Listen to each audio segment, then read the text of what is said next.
జీవన తరంగాలు, ఇవే ఇవే జీవన తరంగాలు, జీవన తరంగాలు. రికవరీకి వెళ్ళేది నేను, రిస్క్ చేసేది నేను. అక్కడ ఏదైనా తేడా జరిగితే జైలుకి వెళ్ళేది కూడా నేనే. నన్ను డీటెయిల్స్ అడక్కు, ఖర్చు అయింది అంతే.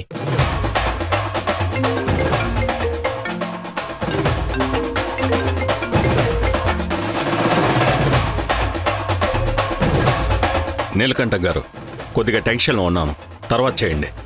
ఎలాగూ టెన్షన్లో ఉన్నావు కదా, అలాగే ఇంకో విషయం కూడా విను. ఆ అకౌంటెంట్ వెంకటేశ్వర్లు ఉన్నాడా అక్కడ? అయితే నేను చెప్పేది విని అలాగే కొట్టు.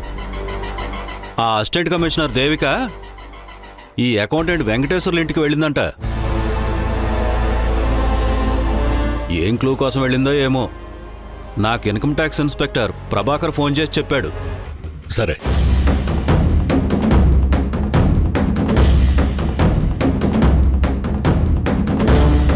రే ఆదర్శ్, నువ్వు ఆఫీస్లో ఉండు, నేను పిలుస్తాను. నానా, ఇతన్ని నమ్మకండి. తండ్రి కొడుకుల మధ్యనే గొడవలు పెడుతున్నాడు.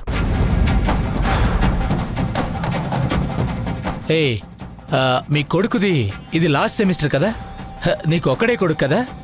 సార్. రే, నువ్వు వెళ్ళరా ముందు పో. మీరు కూర్చోండి, కూర్చోండి.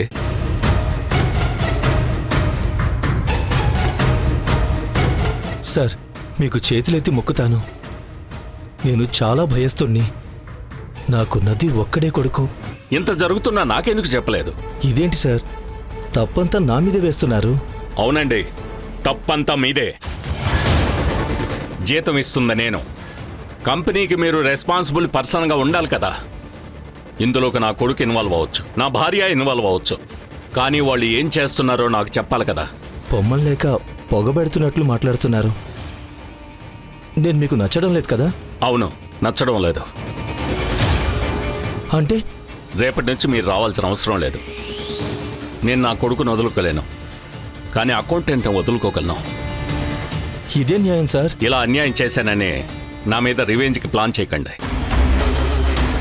నా కంపెనీ లాభ నష్టాల రాకపోకలో మీకు బాగా తెలుసని నాకు తెలుసు. అలాగే మీ రాకపోకలు కూడా నాకు బాగా తెలుసు. అసలే నా కొడుక్కి మీరంటే పీకల దాకా కోపం ఉంది. నా ముఖం చూసి ఊరుకుంటున్నాడు. వాడు అలాగే సైలెన్స్గా ఉండాలంటే మీరు కూడా ఏం తెలియనట్టు సైలెన్స్గా ఉండండి. అయినా చెప్తానంటే చెప్పుకోండి. ఆల్రెడీ దేవిక నా మీద కన్నేసి ఉంచిందని నాకు తెలుసు. మీరు ఆమెకి చెప్పినా చెప్పకపోయినా నాకు కొత్తగా జరిగేది ఏమీ లేదు. మీకు మీరే అన్నీ అనుకొని నన్ను ఇలా అర్ధాంతరంగా పంపించడం అన్యాయం సార్. న్యాయమో అన్యాయమో, ఇన్ని రోజులు ఆ అన్యాయం జతలోనే ఉండి సంపాదించారు. ఇప్పుడు న్యాయం అడిగే హక్కు ఎక్కడి నుంచి వచ్చింది మీకు? వెళ్ళండి సార్, వెళ్ళండి.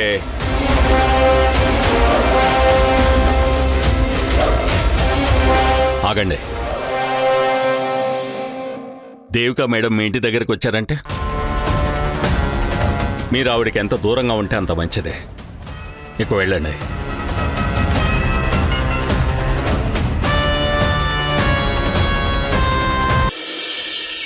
నోటీస్ పంపించాము, రిప్లై ఏమీ రాలేదు.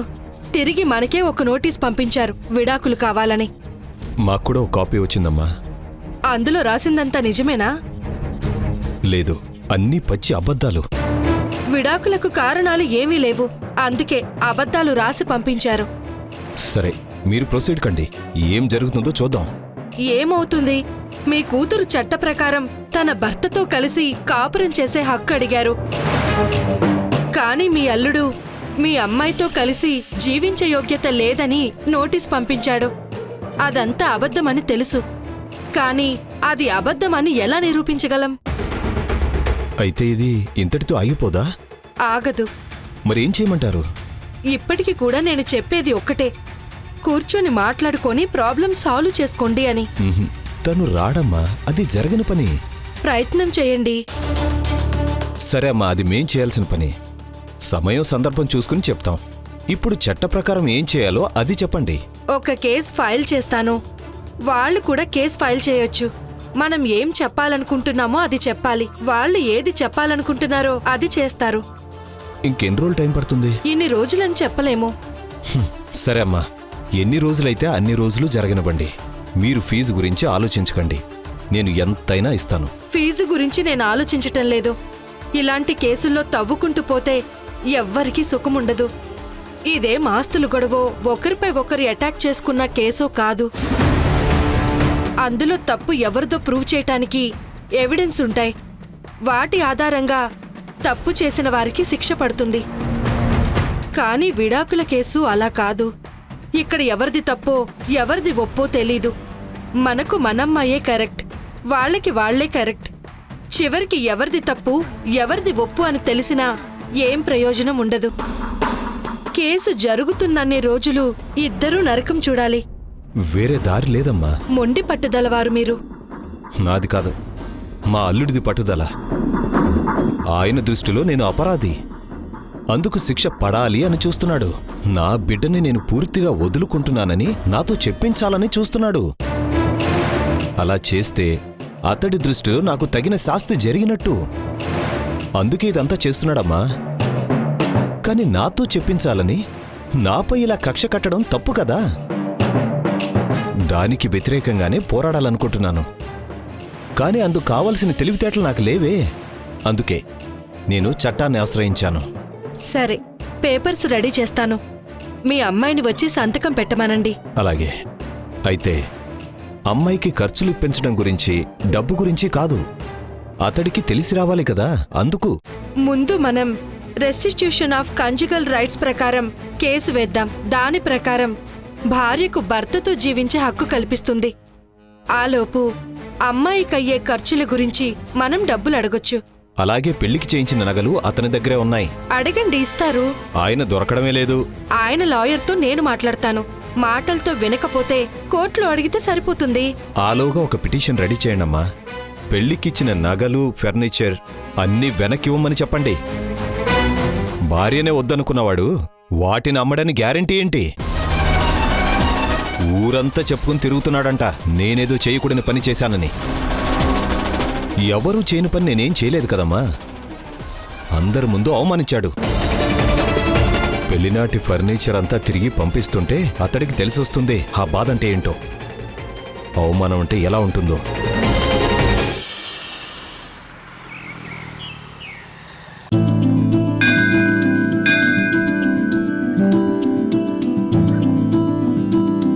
కూర్చో.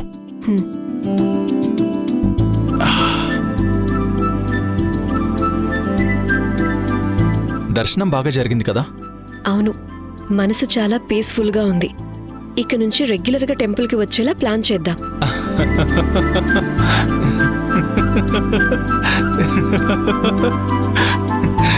ఎందుకు నవ్వుతున్నావు? మరి లేకపోతే నీ వర్క్ బిజీలో లంచ్ చేయడమే మర్చిపోతావు. అలాంటిది టెంపుల్కి రెగ్యులర్గా వద్దామంటే జోక్లా అనిపించింది. సెటర్ వేస్తున్నారా? No no no, just kidding అంతే. I was kidding too.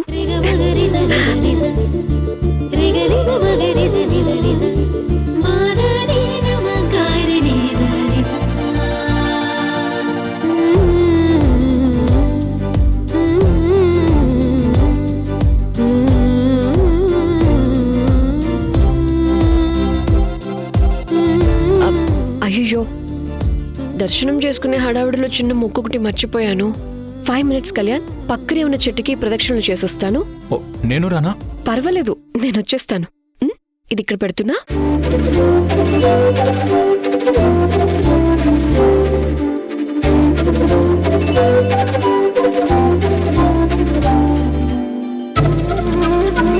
నమస్తే మేడం.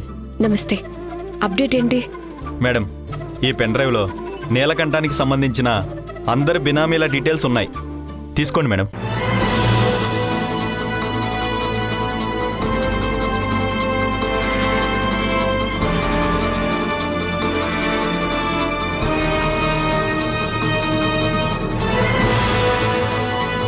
దర్శనం చేసుకునే హడావిడిలో చిన్న మొక్కొకటి మర్చిపోయాను. 5 minutes కళ్యాణ్, పక్కనే ఉన్న చెట్టుకి ప్రదక్షిణలు చేసొస్తాను. దేవికకి మెమరీ పవర్ ఎక్కువ. తను మర్చిపోవడం అన్నది ఇంపాసిబుల్. అయినా ప్రదక్షిణలు చేయడానికి నన్నెందుకు తీసుకెళ్ళలేదు?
అని చెప్పి ఎవరినో మీట్ అయిందేంటి? ఇంత సీక్రెట్గా మీట్ అయిందంటే షూర్గా నాకు తెలియకుండా ఏదో హైడ్ చేస్తుంది.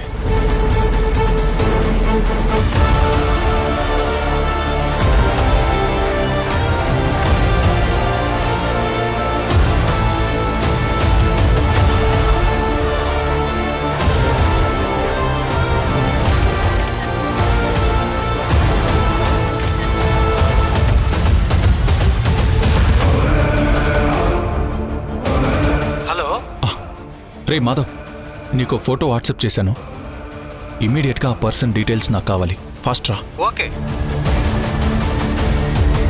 నా కొత్త నెంబర్ నుంచి మెసేజ్ చేశాను. ఇంపార్టెంట్ మ్యాటర్ అయితే డైరెక్ట్గా మీట్ అవుదాం, లేదంటే కాల్ చేయండి. Sure ma'am.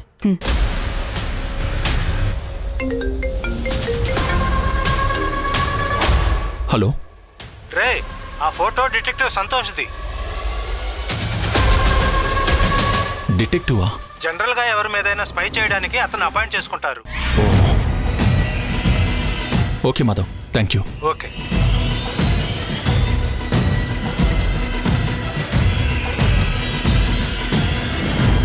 సరే, నేను వెళ్తాను. ఉంటాను మేడం.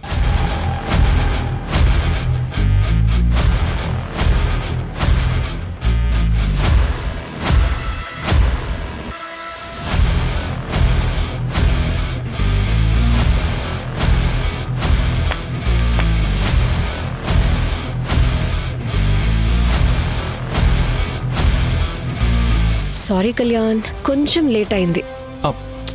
It's okay. మొక్కు తీరడం ఇంపార్టెంట్ కదా. సరే, వెళ్దామా? కీర్తిని రమ్మని చెప్పాను కళ్యాణ్. తనొచ్చాక మాట్లాడి వెళ్దాం. Okay, fine. నేను కూడా కీర్తిని మీట్ అయినట్టుంటుంది.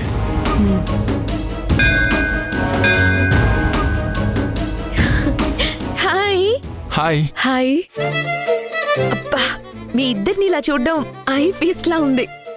థ్యాంక్స్. కానీ నాకు మాత్రం చాలా గిల్టీగా ఉంది కీర్తి.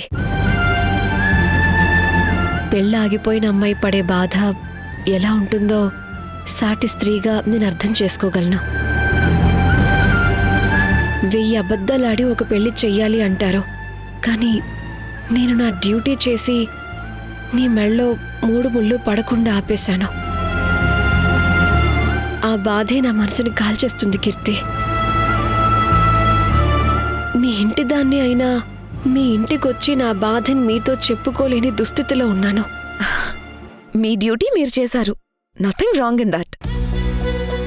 అర్థంకి అపార్థంకి ఒకే అక్షరం తేడా పిన్ని. అర్థం చేసుకున్నాను కాబట్టే పిలవగానే వచ్చేసాను. అపార్థం చేసుకుని ఉండుంటే మీ కాల్ కూడా ఆన్సర్ చేసేదాన్ని కాదు. థ్యాంక్స్ కీర్తి. అయినా పెళ్ళాగింది నా డెసిషన్ వల్ల కానీ మీ వల్ల కాదు.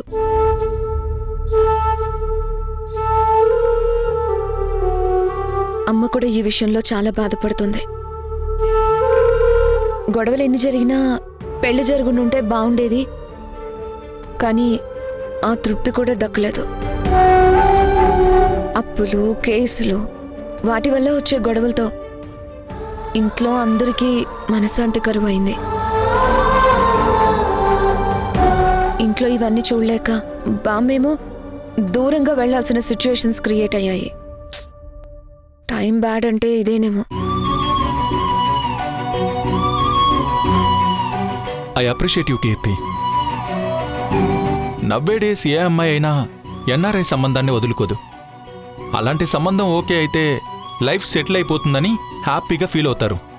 కొన్ని సిచ్యువేషన్స్లో పేరెంట్స్కి మ్యాచ్ ఇష్టం లేకపోయినా ఫార్వర్డ్ అయిపోయి పెళ్లిళ్ళు చేసుకుంటున్నారు కూడా. అలాంటిది నువ్వు నీ వాళ్ళ కోసం ఫారెన్ సంబంధాన్ని వదులుకుంటున్నావంటే గ్రేట్. నాకు ఇంకొకటి కూడా అనిపించింది కీర్తి. ఫ్యామిలీతో ఇంత అటాచ్మెంట్ ఉన్న నువ్వు పెళ్ళయ్యాక ఫారెన్ వెళ్ళినా అక్కడ పీస్ఫుల్గా ఉండేదానివా అనిపించింది. ఫైనల్గా నేను చెప్పేది ఒకటే, ఇకపై నా విషయంలో మీరు రెగ్రెట్ ఫీల్ అవ్వద్దు, బాధపడద్దు, ఓకేనా? నన్ను ఓదార్చడానికి చెప్తున్నావు, కానీ జరిగిన ఘోరాన్ని నా మనసు అంత ఈజీగా మర్చిపోదు కీర్తి. ఆ పెళ్లి ఆగడం వల్లే కదా ఇంటికి పెద్ద దిక్కుగా ఉండే అమ్మ కూడా వృద్ధాశ్రమంలో ఉంది. ఇంటికి వెళ్దాం రా అమ్మ అంటే ఇక్కడే ప్రశాంతంగా ఉంది, నేను రాను అంది. అమ్మ అలా అన్న మాట వెనుక ఇండైరెక్ట్ గా ఉంది నేనే కదా. బాధపడకండి పిన్ని, అమ్మ అక్కడుంటేనే ప్రశాంతంగా ఉంటుంది.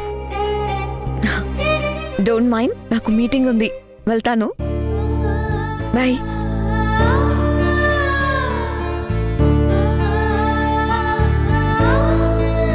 కీర్తి లాంటి ఇంత మెచ్యూరిటీ ఉన్న పర్సన్ని నేను ఇంతవరకు చూడలేదు దేవిక. ఫ్యామిలీ గురించి, తనకెదురైన బ్యాడ్ సిచ్యువేషన్స్ గురించి అర్థం చేసుకుని బ్యాలెన్స్డ్గా ఉంది. కరెక్ట్.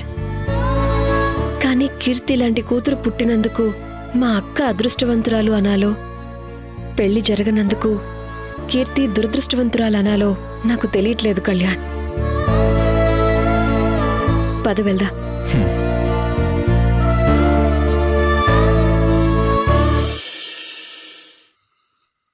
అమ్మాయి జాతకం చూపించాను. ఇంకో 3 సంవత్సరాల వరకు అమ్మాయి జాతకం ఏం బాగోలేదంట, ఇలాగే ఉంటుందంట. ఆ తర్వాత ఏం చేసినా మహారాణిలా బతుకుతుందంట. అవును, ఈ కేసు ఎప్పటి వరకు కొలికి రావచ్చు? ఎన్ని రోజులంటే ఎలా చెప్తాం? సంవత్సరమో 2 సంవత్సరాలు తెలియదు. నేనే కొద్దిగా ఆలోచించాల్సిందే. ఇప్పుడు అనుకుని ఏం చేయగలం? అంతా పైవాడి దయ. ఊర్లో ఆలయ పునరుద్ధరణ జరుగుతుందంట. మా తాతల కాలంలో పూజలు చేయటం ఆపేశారంట. దాంతో ఆ ఊరి వాళ్ళందరి ఇళ్లల్లో ఏదో ఒక ప్రాబ్లం వస్తూనే ఉందంట. అందుకే తిరిగి మళ్లీ గుడి తలుపులు తెరిచి పూజలు చేయాలని చూస్తున్నారంట. సరే, ఒక 5,000 పంపించు. కష్టకాలంలోనే దేవుడు గుర్తుకొచ్చేది. ఆ నీలకంఠం మాటలు వినే ఇలా అయిందనిపిస్తోంది. లేకపోతే కొద్దిగా ఆలోచించేవాళ్ళమేమో. తప్పో ఒప్పో, చెడు సావాసం అంత మంచిది కాదనేది నిజమండి. ఆ నీలకంఠం బలవంతం చేసి సైట్ అంటగట్టాడు. ఇప్పుడు ఇన్స్టాల్మెంట్ కట్టమంటున్నాడు. అవసరమైతే అలా, లేకపోతే ఇలా. సైట్ అమ్మాయికే అవుతుందనుకో. నేను దారి తప్పడం వల్లే అమ్మాయి జీవితం నాశనమైందంటోంది పుష్ప. ఏమో, సంపాదించుకున్న వాళ్ళందరూ బానే ఉన్నారు, మనకే ఈ తిప్పలన్నీ. ఇప్పుడు ఇది గ్యారంటీగా 2-3 సంవత్సరాలు జరుగుతుంది. అవును, మన అమ్మాయికి పెట్టిన నగలన్నీ ఎక్కడున్నాయి? ఎక్కడికైతే తీసుకురాలేదు, అన్నీ అక్కడే ఉండాలి. అన్నీ కలిసి 1 కిలో ఉంటాయా? వజ్రాల సెట్ ఒకటి ఉండాలి కదా, ఇంకా వెండి సామాన్లు, తర్వాత పట్టు చీరలు. ఒక్కో చీర 10,000 ఉంటుంది.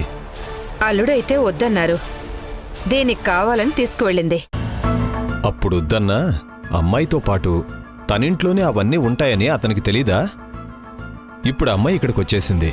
అవి తనకే చెందాలనిపిస్తే ఇంత సంపాదించిన నాకే డబ్బు మీద ఆశ తగ్గలేదు. అలాంటిది అతని పరిస్థితి? ముందే అప్పులున్నాయి. సీమంతానికి కూడా అప్పు తీసుకున్నాడు. తన దగ్గర డబ్బులు ఎక్కడుంటాయి? అన్నీ అప్పులే. నగలు చేపించేది అమ్మాయికి కష్టకాలంలో ఉపయోగపడతాయని. ఒకవేళ వాటిని తను అమ్ముకుంటే ఆ నగలు తాకట్టు పెట్టి అదే డబ్బుతో కేసు నడిపిస్తాడు. నా డబ్బు ఖర్చు చేసి నా కూతురి చెడ్డదని నిరూపిస్తే? అవును, అప్పుడు మనం ఏం చేయగలం? అందుకే లాయర్ని అడిగాను. కూర్చుని మాట్లాడుకొని పెళ్ళప్పుడు పెట్టిన నగలు, ఫర్నిచరు అన్నీ వెనక్కి తెప్పించుకోవచ్చన్నారు. ఒకవేళ ఒప్పుకోకపోతే కోర్టు ద్వారా అడగొచ్చు అంటుంది. అది న్యాయమేనండి. అమ్మాయినే వద్దనుకున్నవాడు అమ్మాయికిచ్చిన నగలు, ఫర్నిచర్ ఇంకా అక్కడెందుకు? సంసారమే ఇక్కడికొచ్చింది. పిల్లల్ని ఎంతో ప్రేమగా పెంచుకుంటాం. కానీ అమ్మాయిలు పెళ్ళయ్యాక మంచో చెడో భర్తతో కలిసి ఉండడం మంచిది. మంచిదేనండి, కానీ ఏం చేస్తాం? ఇలా అయిపోయింది. అమ్మాయి సంసారం బాలేదని మనం తన చేతులు వదిలేయగలమా?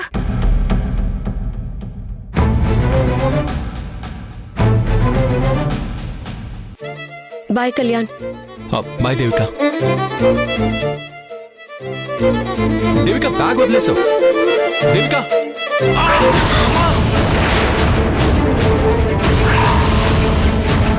కళ్యాణ్, కళ్యాణ్, ఏమైంది కళ్యాణ్? నీకు బ్యాగ్ ఇవ్వాలన్న తొందరలో చూసుకోకుండా పడిపోయాను.